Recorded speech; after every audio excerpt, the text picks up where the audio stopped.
புதுக்கோட்டை மாவட்டம் பொன்னமராவதி வனச்சரக அலுவலகத்திற்கு உட்பட்ட அரசு பள்ளி மாணவ மாணவிகளுக்கு காலநிலை மாற்றம் குறித்து விழிப்புணர்வு ஏற்படுத்தும் வகையில் கோடைக்கால இயற்கை முகாம் நடைபெற்றது.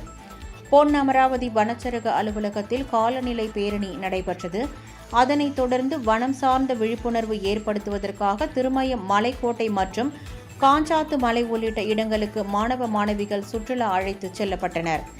இந்த கோடைக்கால இயற்கை முகாமில் புதுப்பட்டி, கொப்பனாப்பட்டி ஆண்கள் மேல்நிலைப்பள்ளி, கொப்பனாப்பட்டி பெண்கள் மேல்நிலைப்பள்ளி, சடையம்பட்டி, காரையூர், திருக்கலம்பூர், கருப்புக்குடிப்பட்டி, வார்பட்டு, மேலச்சிவபுரி ஆகிய பகுதிகளில் உள்ள அரசு பள்ளி மாணவ மாணவிகள் கலந்து கொண்டனர்.